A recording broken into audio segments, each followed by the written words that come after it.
Hi guys, good morning. Very nice to see your interest in this particular topic, right?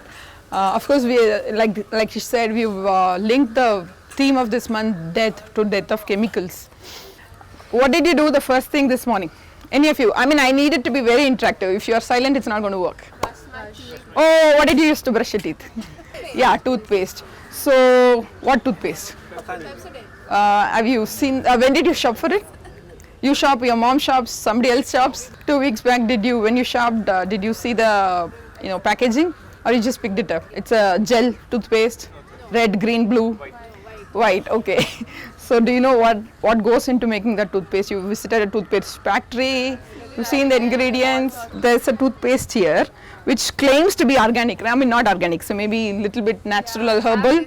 This is definitely maybe 1% better than your Pepsodent. We don't know. Why don't you read the ingredients? Sorbitol, silica soil, kind of, yeah. Sodium lauryl sulfate, SLS. Diarrhea is the common response to high doses of sorbitol. Okay.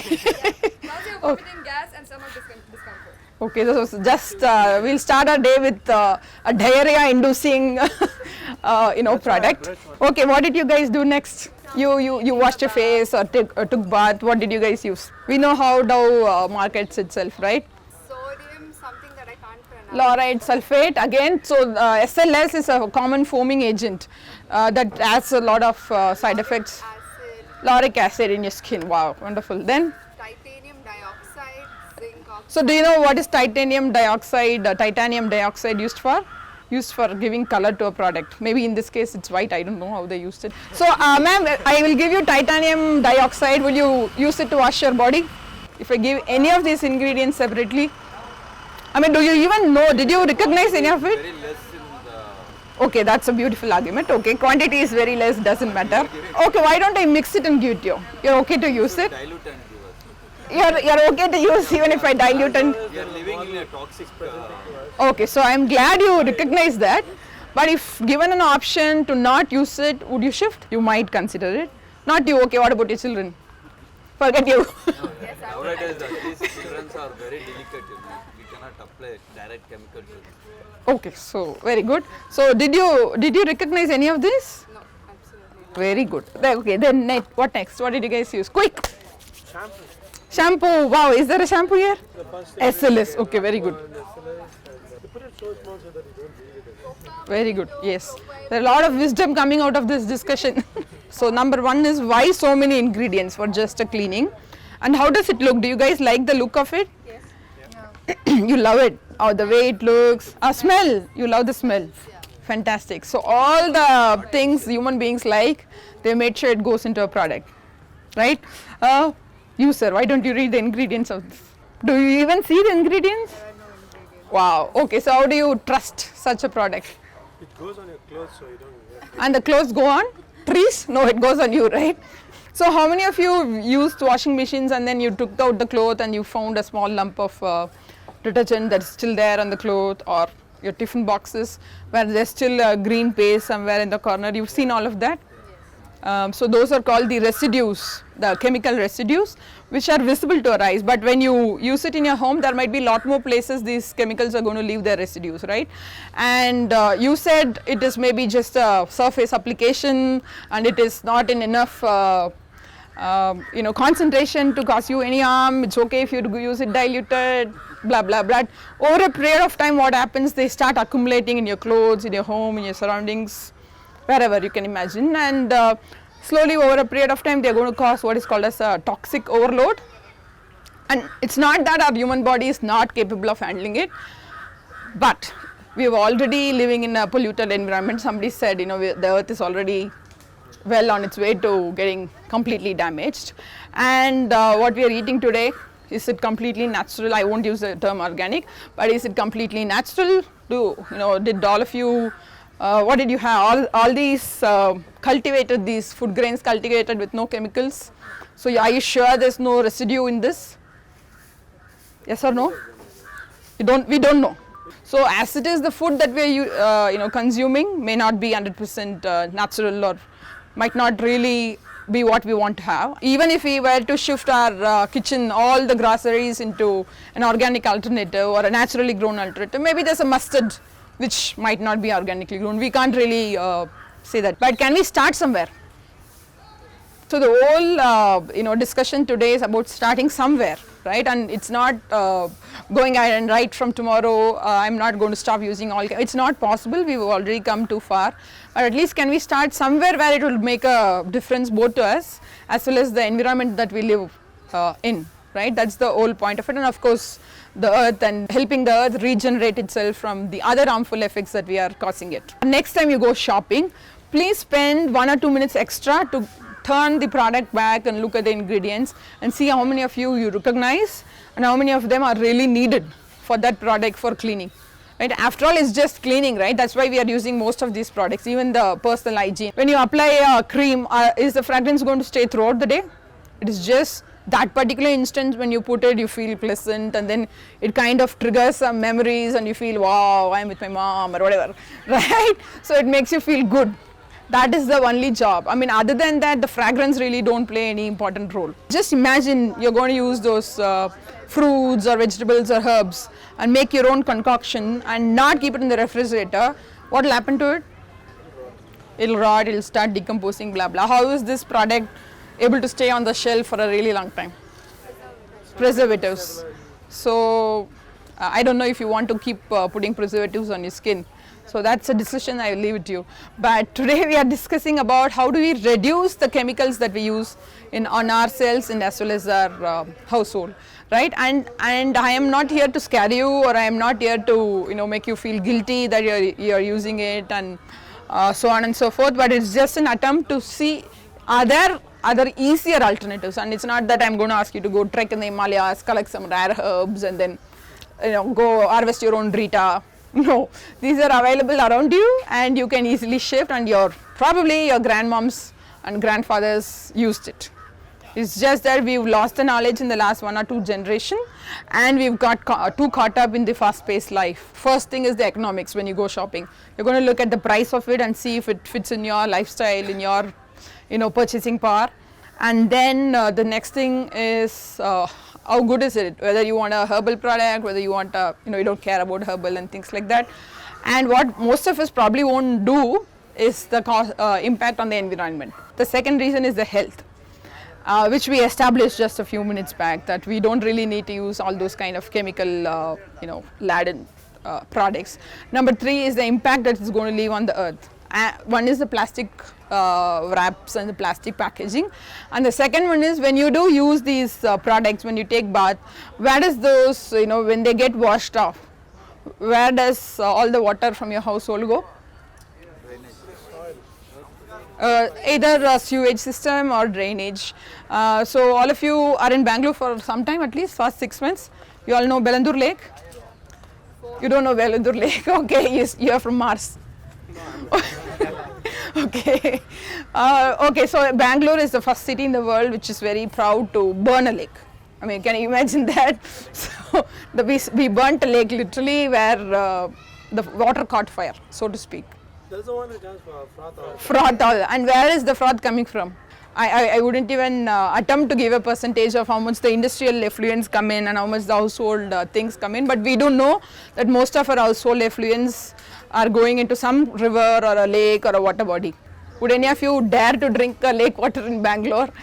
No, but about 100 years back, that's what they were doing, right? Before all the Kaveri Kaveri water was routed to Bangalore and things like that. So whatever you let out in terms of your sewage, they go and ultimately join the water bodies, which again you will need to consume because it's a cycle. That's the water cycle. All of us are aware, I'm sure. Okay, so let's stop looking at the scary part of it, and now let's look at what is the optimistic way forward, shall we? Okay, so just take that 1 minute and see what goes into making your product and really decide if you want to use them or not. I'm going to teach you how to make your own alternative. We've already seen this personal care themselves, those products themselves are laden with chemicals. Now look at the other household cleaning agents. They are meant to have chemicals, right? Because who would go collecting wood ash and scrubbing your vessels? Suppose it's your own farm, you are conscious enough to not use a chemical based cleaning product because you don't want it to affect your soil and mix with your water. But when you're in your house, we tend to, again, we are caught up and we tend to forget where the water and the other residues are ultimately going. It's kind of like a blind spot, or we don't want to even look that side because we might feel too guilty about it, or we're just too caught up. Any of you are aware of any kind of how your grandmothers lived? Any small shikakai they use? But thank God uncle is saying shikakai. Then those we had Soap nets, okay. So, hibiscus leaf maybe for the hair, pumice stone. Any idea why they were using that? I mean, because the chemicals were not available, or those were available more easily, and were they harmful to the environment they were living in? So it was a completely, and were they generating too much waste in turn, in terms of plastics and things like that? Do they come in, these neem sticks, they come in packaging? So today we will look at a few products which you can make yourself. There's no intention to sell. I'm not even selling, so don't even ask me if I'm selling. You have to make it yourself. We'll start with the household cleaning stuff, and then we will move on to the personal care hygiene. So what you see here is, any guesses what this is? Lemon squash. Okay. It's still a squash. I mean, it's still a juice. It's not yet fermented. You can drink it. It's like making vinegar at home, so to speak. It is a simple process of putting lemons, jaggery and water. So I have made this juice concentrate, if you will. I'm going to let the microbes get to work on this and make a fermented liquid at the end of 3 months, which will look like this and smell like, what are you going to describe? Definitely like a beer, I guess. Beer? Yeah, it does. Is it bearable, the smell? You wouldn't mind using it? smells like wine. So this is a very, very powerful household cleaner. That's called the bioenzyme or the garbage enzyme. Now the whole idea of that is that when you use all these fruit peels at home, you're going to anyway generate the waste of lemons and musumbis, citrus basically. Now when you talk about Bangalore especially, there's a lot of solid waste management problem, right? When the garbage goes unsegregated, or when the city corporation has to handle your waste, all of you know about the landfills and the kind of problems villages near landfills are facing. Again, the water pollution, the leachate leaking into the groundwater system, the fire and so on and so forth. When you use a citrus peel at home and when you throw it in along with your other waste, number one, citrus takes a really long time to get composted, and it interferes with your regular, when the other wet waste is degrading, the citrus will interfere with. Number one, that's the localized number one reason. Number two, of course, managing the waste that you generate at home yourself instead of sending it out to a corporation. Now if all of you were to live in a village, are you aware of somebody coming and collecting the waste and disposing it? Real proper village, not what will happen to all the waste that you generate? So they actually segregate by default. They wouldn't put a plastic into their dug up pits and things like that. So, but in cities, again, the convenience, we don't have the time to either segregate or even look beyond what happens to the waste once it leaves our home. So a small attempt to reuse the garbage that we generate, especially the citrus peels, considering they have a beautiful use, right? And they say in Kannada, they say kasadinda rasa, taking a good thing out of garbage. So that's what this bioenzyme is. It's about extracting the value from even a peel which you would normally throw it out. The citrus, as you all know, is a very, very powerful cleaner by itself. How many of you have used, or your parents have used for your vessels, skin, powder it and use for your skin. So what we've done is, but it's again because of convenience, we might not be able to buy a lemon every day and keep it and use it, the flies might come. So this is just a way to convert it into a familiar form. Is this familiar? Does it look kind of similar to the other liquids that you saw? And if I give you a lemon and say you're going to use only a lemon tomorrow, the entire day for all your cleaning, you might kind of balk at that suggestion. But if I give this to you, you might say, oh please, but then you will try it. We'll just look at a little bit of chemistry behind. So when you ferment this, basically when you put all these things together, there are a lot of naturally occurring microbes around us, right? The bacteria, the yeast, whatnot. That's what, when you make curd also, that's what happens, right? We don't, except for the starter curd, we don't put anything else, or even your dosa batter. In fact, in dosa batter, we don't even use a starter, yet it ferments. And you know what is fermentation? It's nothing but the microbes working on that and converting it to a different form, the batter or whatever, and putting a lot of no, they release some carbon dioxide during the process. That's why your dosa batter rises up, or even bread. These microorganisms are kind of beneficial organisms which will do the job of digesting or converting these citrus peels, and they will convert it into an alcohol first, and then the alcohol will in time get converted to vinegar. And then at the end of the day, the citrus peel becomes totally broken down, and it kind of, this is musambi, it kind of reaches this sludge. That's a cleaner for chimney and toilet, for the vessels too. Basically when you ferment it for 3 months, you get 3 things, right? One is a clear layer, which is called the liquid bioenzyme. This is the second sludgy kind of layer, and the leftover pulp. Okay, so there are these 3 layers are just extracted from this, and all of them are cleaners. So if you don't like the smell, you can add essential oils or hydrosols or whatever. All of them are very, very powerful cleaners by themselves. So your floor cleaning, your tile, your glass, your bioenzyme, probably 50 to 100 ml you can use for a floor, 1 bucket of water. This can go into your all kind of little bit extra dirty surfaces like your bathroom floor, and that is a very, very heavy duty cleaner which will go for your chimneys and vessels, and again toilet, the commodes and things like that. So these guys will go down when the fermentation completes, and these 3 layers will form, this and that. They will settle down once you need to filter it out, and you can extract the clear liquid and it will settle, just like when you put them in a bottle. No, they have just happened by themselves.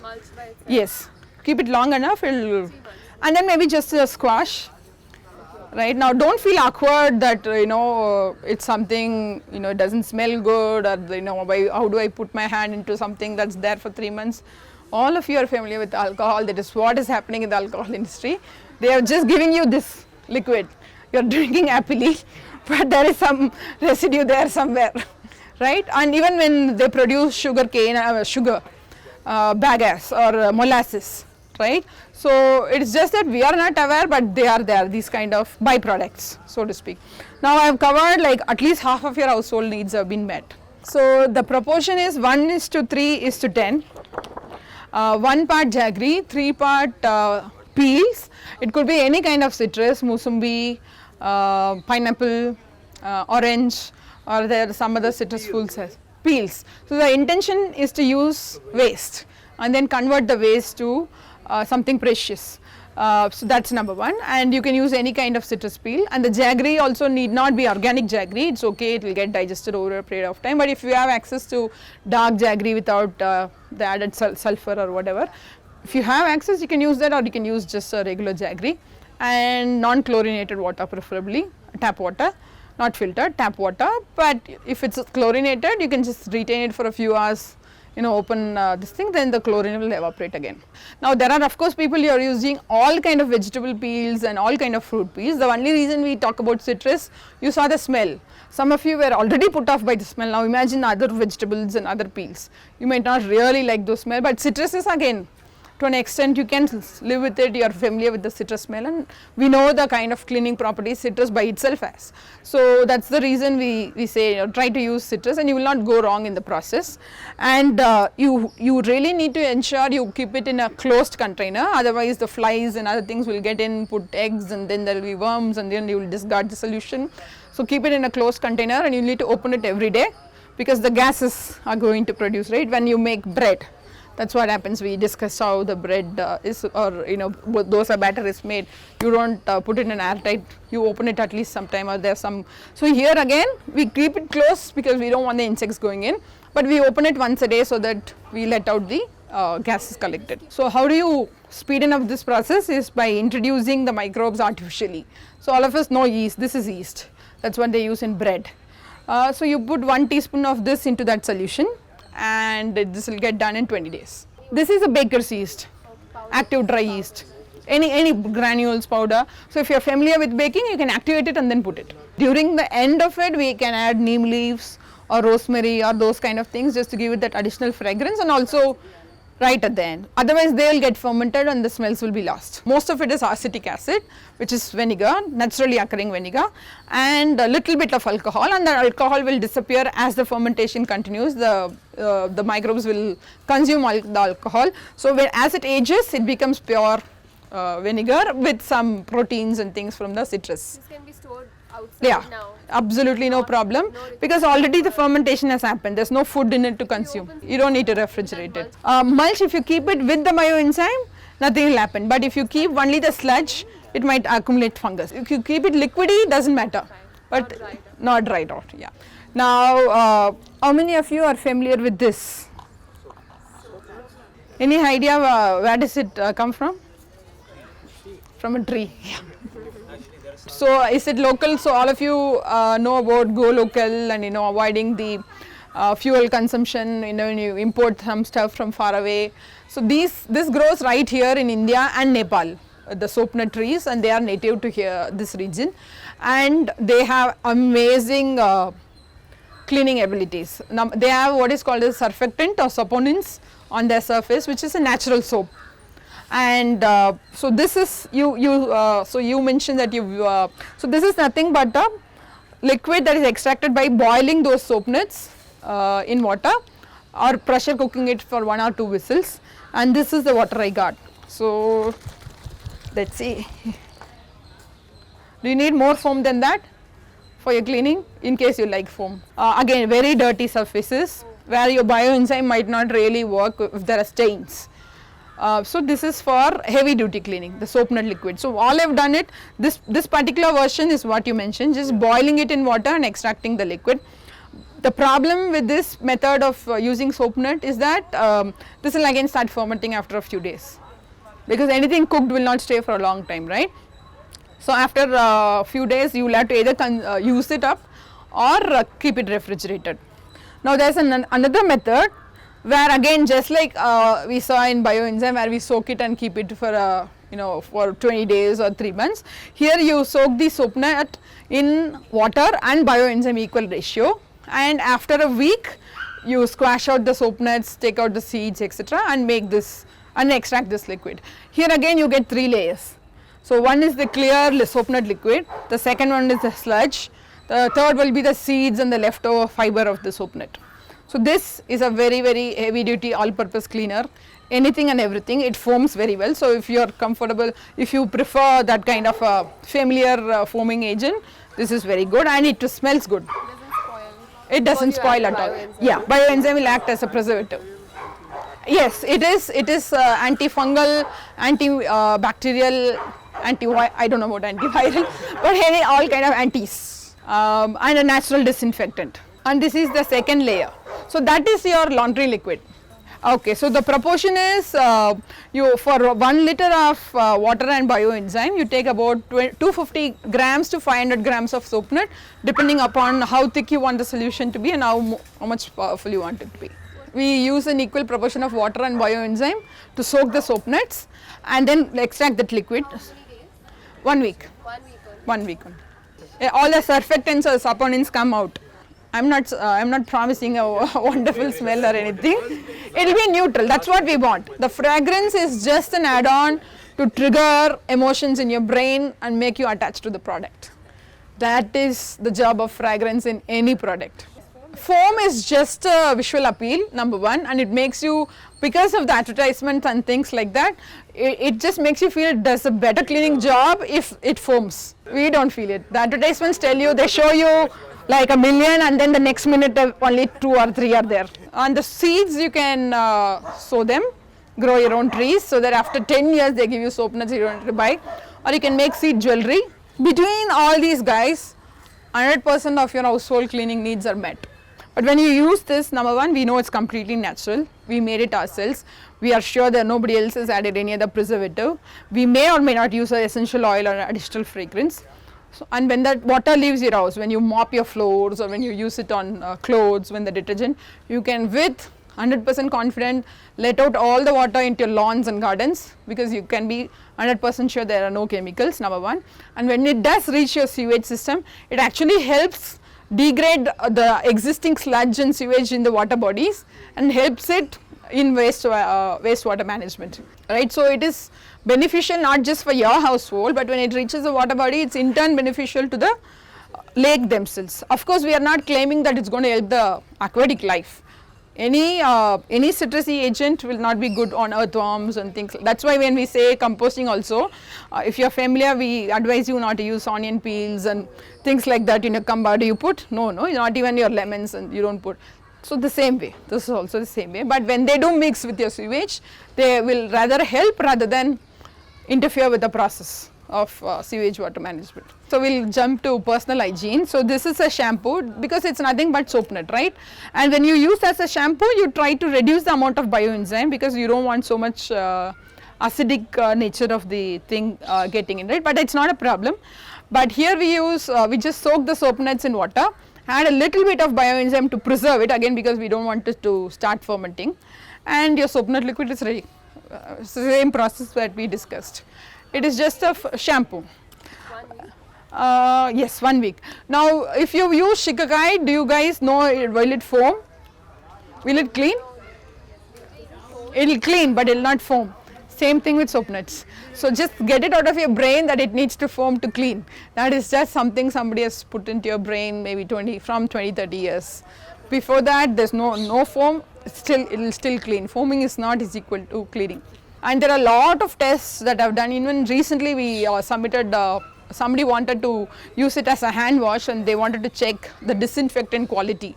And the result was that the presence of microbe was less than 10% after using bioenzyme as a hand wash, which is a great percentage.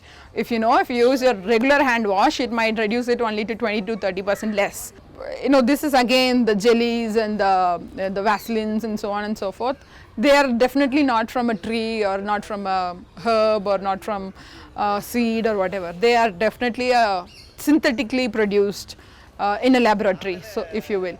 And there are research, you can go Google it yourself. When you do apply on your skin, the capillaries open up, which is not supposed to be good, the blood capillaries. And if I give you a really old, I won't take brand names, a really old juice with whatever preservatives in it, would you consume it? But if I give you a product and apply on your skin, would you? You may.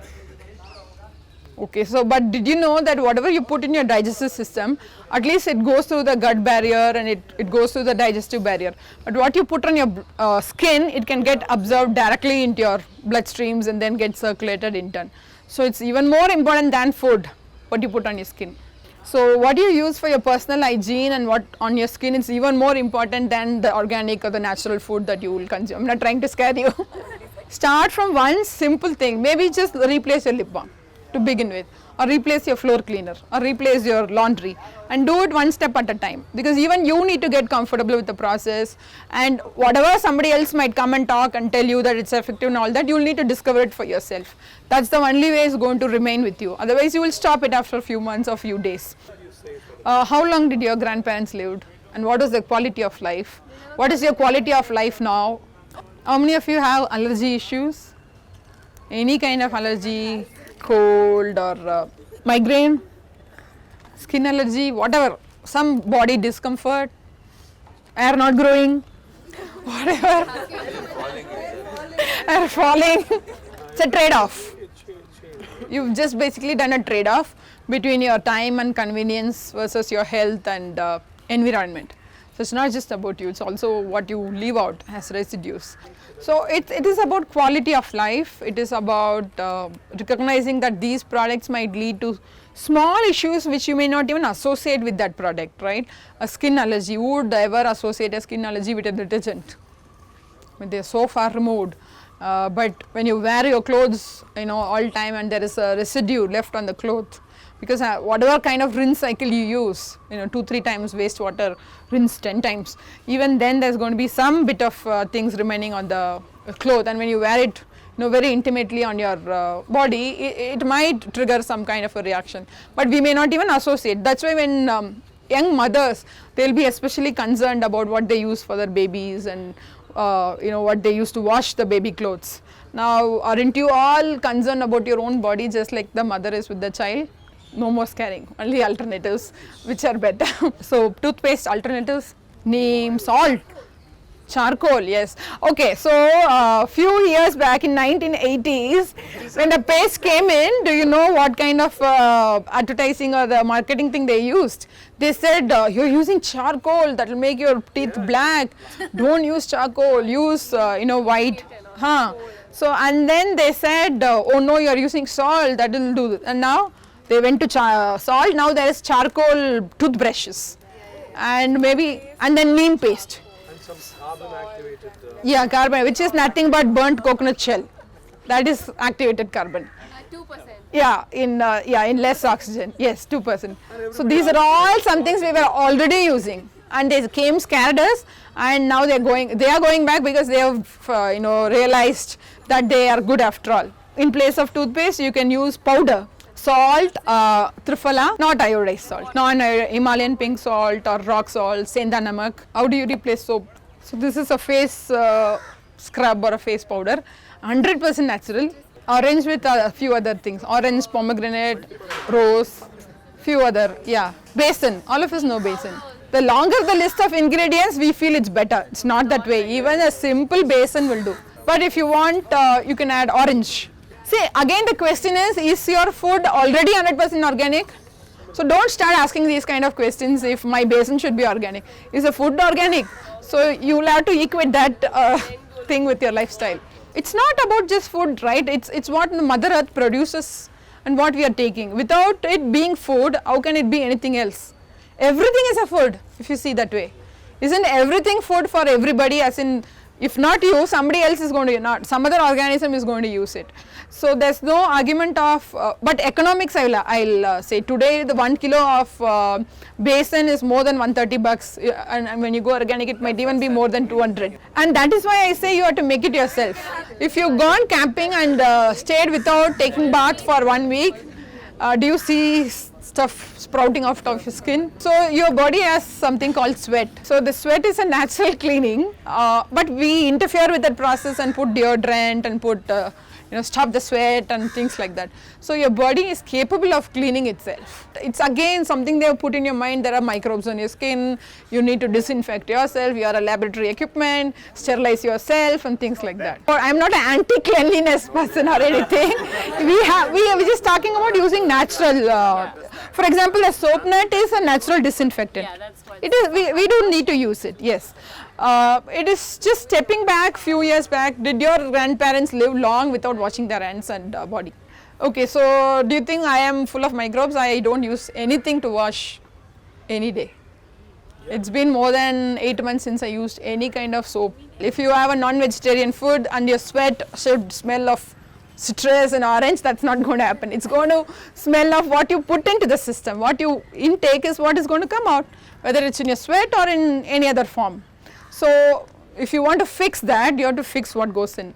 So you can make your own deodorant. So basically they use arrowroot powder, arrowroot flour, and they use essential oils or again citrus peel powder, and then apply as a paste. They add these roll-on deodorants, right, which is in a solid form. It's like that. So even just scrubbing lemon on your skin will solve the issue. So the soaps are made with what is called as sodium something, right? The lye is nothing but sodium or potassium, and that is again a synthetic chemical. It's very, very strong. In fact, if you put water on it, it can explode instead of the other way around, I think. And when they make soaps, it's a very delicate process. You have to really pay attention. That's why not all of us can make soap at home, though it's a very easy process. What they do is they actually, when it's a cold press soap, they kind of keep it for cure it for a few weeks till all the lye evaporates, and they test the pH, and once it comes to a neutral pH, then they start selling the soap. When you add lye to any kind of oil, it saponifies, the chemical structure changes, and then your foam and other things will come. It can also be done naturally. So wood ash can be converted to a natural wood ash lye just by soaking in water for 7 days, and the water that you get will be of pH 12 or 13 or 14. That is very basic pH. So that is a natural lye. With that also you can make your own soap, but it will be a liquid soap because that is potassium lye and not the sodium lye. So you can make soap with natural ingredients also, with not a synthetic lye but a natural lye. We saw the soap. So the air wash, of course, all of you know. It is just recalling what you know. Shikakai, soap nut, green gram also some people use for the hair. For conditioner, chigre podi. Chigre, there is a leaf that grows. It's a climber, I think. And that leaf is beautiful, extremely wonderful in conditioning. Green gram is a wonderful conditioner. Methi is a wonderful conditioner. Hibiscus is a wonderful conditioner. They grow around us. Aloe vera also. Interesting fact, the Nati Vaidyaru, you guys know Nati Vaidyas. So when a snake bites somebody and the person is immobilized or paralyzed, they can't even put anti-venom or anything. So what these Nati Vaidyas do is they actually apply a certain kind of thing in the inner lid, because they say even when the snake bites, those nerve cells are active. So they absorb the medicine immediately and try to take it to the liver and cleanse the body of the poison. So what you apply in your inner lid is extremely important. There's a Nanju Batlu or Nandi Batlu, there's a flower, crepe jasmine. So that means the name itself suggests it's a toxin remover. The name of the flower, Nanji Batlu, is a toxin remover. Or Bringraj is again a toxin remover. So when you use these things to make kajal, they get absorbed into your body quickly and cleanses your liver. And it is more than for beauty, it's for your health reason that we used to use it. The idea was today I wanted to also demo how to make your own body cream and moisturizers, but we didn't have we need heat, so we need to melt the beeswax. So this is a beeswax, hopefully extracted sustainably without killing the bees. We'll just hope for that. You mix this with coconut oil or even olive oil if you are not from India, and melt them together and maybe add a fragrance if you want, and the result is this. This is the lip balm. So and the color is from a root called alkanet, which is used to, if there's a Kashmiri here, you will know. Kashmiri is used to make some kind of red rice, red biryani. So that's what that lip balm is made of. 30% beeswax, 70 to 60% oil. Edible cold pressed coconut oil, organic. So the body butter proportion is 50 to 60% coconut oil, cold pressed, if organic coconut oil. And rest of the 30 to 40% is beeswax. Now I am giving you a range because different people like different texture, and it will become more solid in winter in Bangalore weather, and in summer it might become little bit more liquidy. You saw how the beeswax looks. Melt it separately. You should not heat it up directly. You should do a double boiling method, because we don't want to break down the oil innate chemical structure, right? And we want to preserve it. So again, there is no preservative in this. It will stay good for at least up to 1 or 2 years, because it's cold pressed oil. We have not put our hand or introduced any microbes into it, plus we have not heated it up. And beeswax by itself is a kind of like a preservative. Just pour the oil. Additionally, in this you color it. So your moisturizer, your lip balm, your lipstick also you can give different colors if you want. There are other herbs which can give different colors. Cocoa powder will give a brown color. Today we saw a lot of products can be made naturally by yourself, and I think the discussion served the purpose. Okay, so do you all commit to at least shifting at least one of the products you use to a natural alternative? Can I hear a yes?